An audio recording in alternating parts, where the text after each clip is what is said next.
Hallelujah. प्रभु यीशु मसीह में आप सबको जय मसीह की। आपके अपने चैनल जीवित परमेश्वर में आप सबका बहुत बहुत स्वागत है। मैं आशा करता हूं कि आप सब लोग प्रभु यीशु मसीह में आशीषित होंगे। आज एक और विषय मैं आप सबके लिए लेकर आया हूं। मेरा आज का विषय है प्रार्थना के बावजूद गृह कलेश खत्म क्यों नहीं हुआ। आइए इस विषय पर बातचीत करते हैं। देखिए, हर इंसान के पास अपनी अपनी समस्याएं हैं। वह अपनी समस्याओं से बहुत परेशान है, लेकिन सब समस्याओं में सबसे बड़ी समस्या है हमारे घरों में होने वाले कलेश। जबकि बाइबल के अनुसार प्रार्थना एक महत्वपूर्ण और शक्तिशाली माध्यम है जो हमारे जीवन में बदलाव ला सकती है। प्रार्थना के माध्यम से हम अपनी समस्याओं, दुखों और कलेशों को परमेश्वर के सामर्थ्य में सौंपते हैं और उनसे आशीर्वाद, आत्मिक शक्ति और उपचार प्राप्त करते हैं। लेकिन हम प्रार्थना कर रहे हैं, हमारे अगुवे हमारे लिए प्रार्थना कर रहे हैं, फिर भी हम छुटकारा नहीं पा रहे हैं। हमारे घरों के कलेश खत्म नहीं हो रहे हैं। आखिर इसकी वजह क्या है? इसका कारण क्या है? आइए इसी वजह को हम एक सच्ची गवाही से समझने की कोशिश करते हैं। ये सच्ची गवाही हमारे अगुवे ने हमें सुनाई थी। आज मैं आपके साथ साझा कर रहा हूँ। पंजाब के एक पास्टर हैं जो पंजाब में ही किसी जगह प्रचार के लिए गए थे। वहाँ प्रचार हुआ और प्रचार के बाद जब लोग प्रार्थना के लिए लाइन में लगे तो उनमें से एक बहन प्रार्थना के लिए आई। उस बहन ने पास्टर जी को बताया कि मेरे पति मुझे बहुत मारते हैं, गाली गलौज करते हैं। उसने कहा, पास्टर जी मैं बहुत परेशान हूँ। और यह कहते वह रो पड़ी। फिर पास्टर जी ने कहा, आप परेशान ना हो बहन, हम आपके लिए प्रभु यीशु से प्रार्थना करते हैं और प्रभु सब ठीक करेंगे। फिर पास्टर जी ने उस बहन के लिए प्रार्थना की और प्रार्थना होने के बाद वह बहन घर चली गई। इसके बाद अगले दिन फिर संगति हुई और प्रचार के बाद प्रार्थना के लिए लाइन लगी तो पास्टर जी ने देखा वह बहन जिसके लिए कल प्रार्थना हुई थी वह आज भी प्रार्थना के लिए लाइन में लगी हुई है। जब उस बहन का नंबर आया तो पास्टर जी ने पूछा, क्या हुआ बहन? उस बहन ने रोते रोते बोला, पास्टर जी जब मैं घर गई तो मेरे पति ने मुझे और ज़्यादा मारा और मुझे गाली गलौज की। पास्टर जी ने कहा, क्या बात है, प्रभु प्रार्थना नहीं सुन रहे हैं या प्रभु की प्रार्थना काम नहीं कर रही है? पास्टर जी ने उस बहन के लिए प्रार्थना की और वह बहन प्रार्थना के बाद अपने घर चली गई। पास्टर जी इस बात को लेकर काफ़ी परेशान थे कि परमेश्वर की प्रार्थना हो और परमेश्वर काम ना करे, ऐसा तो हो नहीं सकता।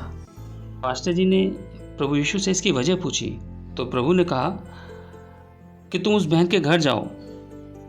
और प्रभु के आज्ञा के अनुसार पास्टर जी प्रभु के एक और दास को लेकर उस बहन के घर चले गए। जब वह उस बहन के घर गए तो वहाँ चारपाई पर एक व्यक्ति बैठा था। तो उस व्यक्ति ने प्रभु के दासों का हाथ जोड़कर अभिनंदन किया।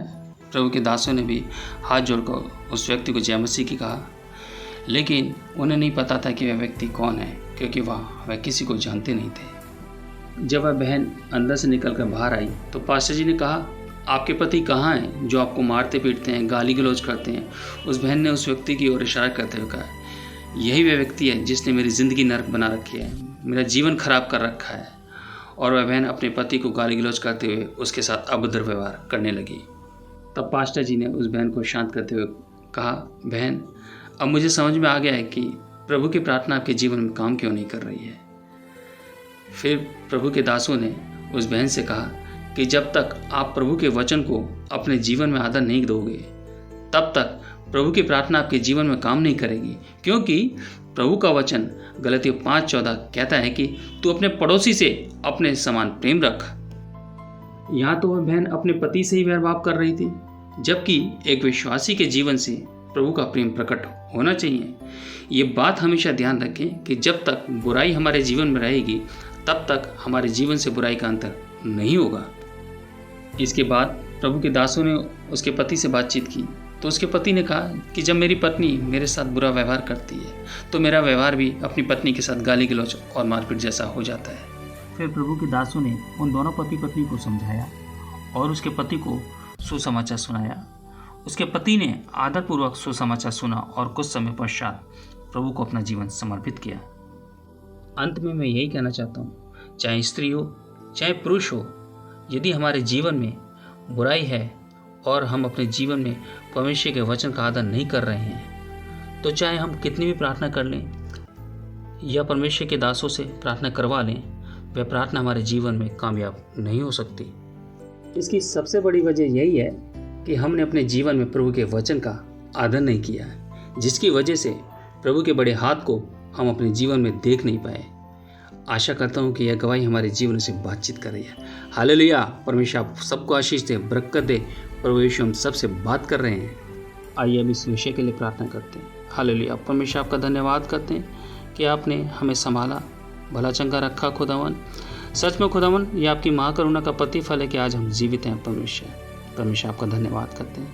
प्रभु दुआ मांगते हैं खुदावन कि गवाही एक एक से बातचीत करे खुदावन, और तेरे बच्चों का जीवन बदले खुदावन, कि जैसा प्रेम आपने इस जगत से प्रेम किया वैसा प्रेम तेरे बच्चे भी करने पाए खुदावन यीशु मसीह, ताकि तेरी महिमा हमारे जीवन से निरंतर होती रहे खुदावन यीशु मसीह। प्रभु मदद करे, सहायता करे। पिता, इस दुआ को यीशु मसीह के जीवित और पवित्र और सामर्थी नाम से मांग लेते हैं। दया के साथ सुनिए और ग्रहण कीजिए प्यारे यीशु मसीह। आमीन।